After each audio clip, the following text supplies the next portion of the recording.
Yo, what's going on? It's the Unforgiven podcast. I'm J Freeze. It's that boy Trey. We got another guest today. Hi, my name is Seraiah, Nicole.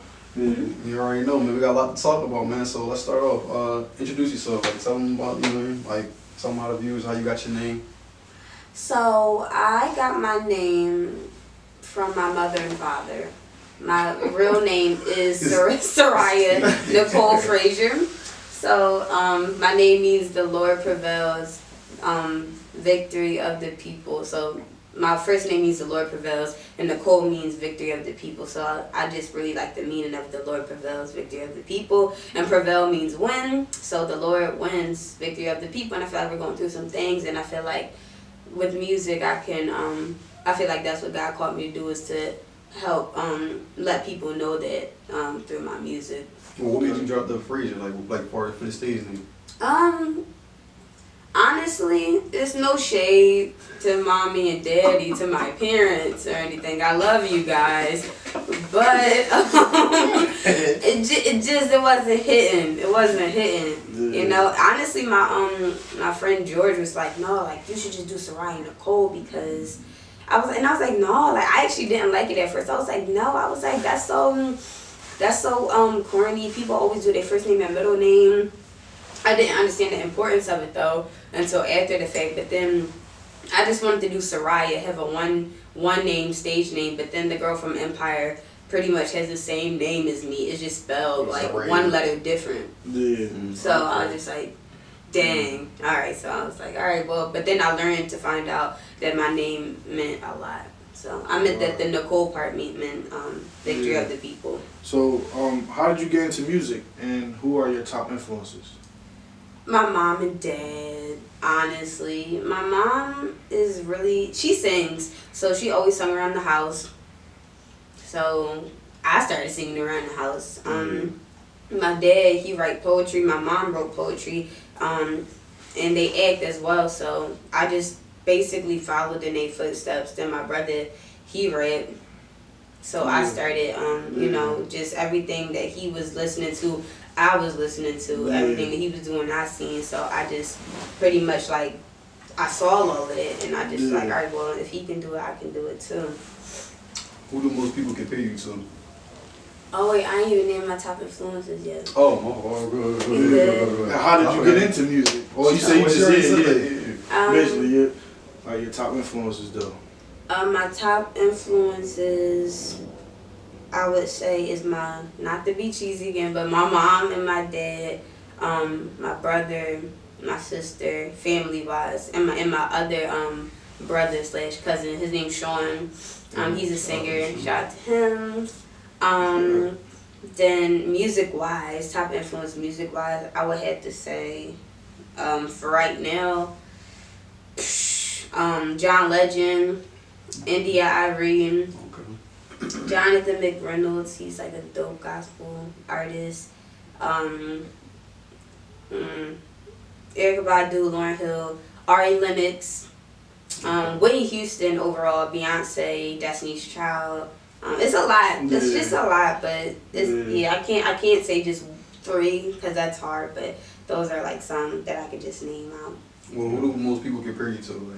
Like if you see what they say. Most people honestly compare me to. They say I'm a combination of Erykah Badu and Lauryn Hill.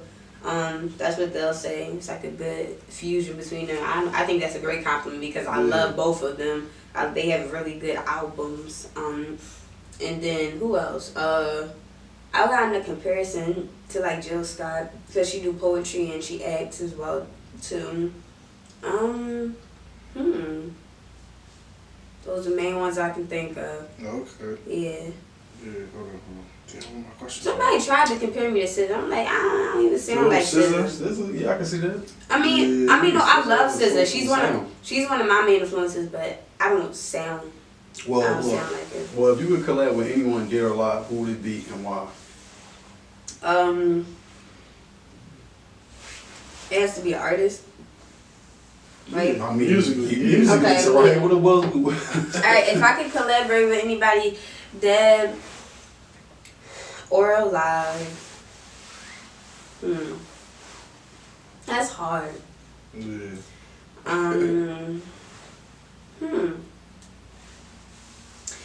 collaborate with anybody dead or alive. You know what? I'm gonna say Whitney Houston. Whitney Houston. And the only reason why I say that right now is because she's honestly the one who influenced me to like take music seriously.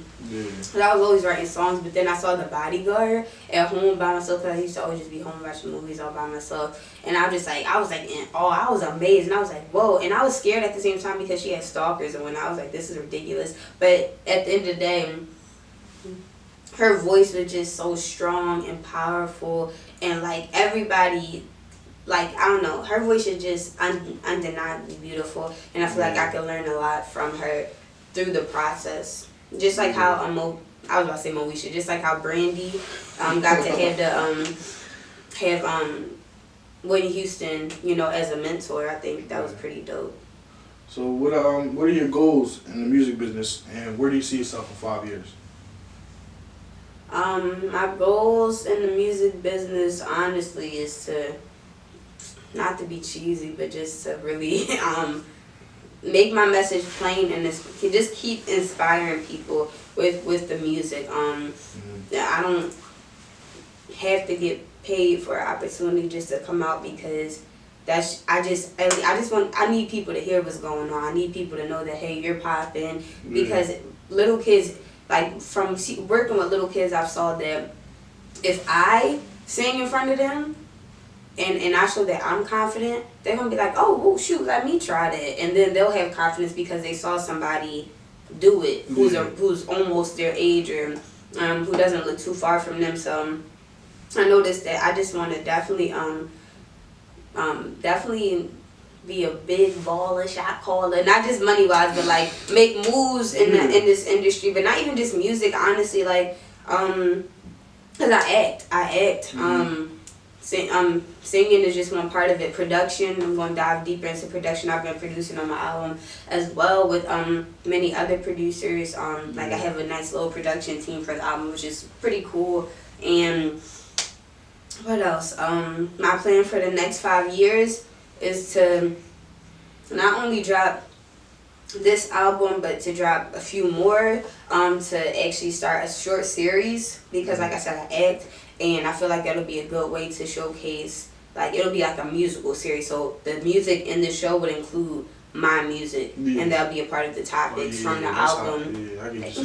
Thank you. So that's what I plan to do as well, and drop a book, even if it's just a poetry book, to do a play, and like I have a lot of stuff in store. You got a lot of ideas. And I have them all written out, and I definitely want to do more for autism awareness. I want to do more for just my product. I have a product that I started, and I'm relaunching it, and it's called Truth. So, and the whole point is, you know, it's all natural, and just spread it. What is the product? What is the product?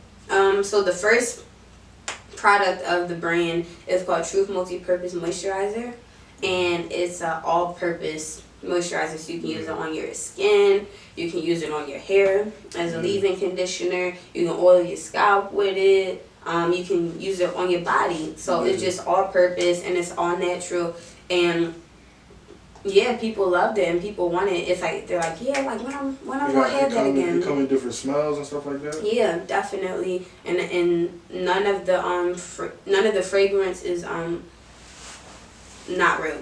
You know what I'm saying? None of it is hyperallergenic. It's just as natural as possible.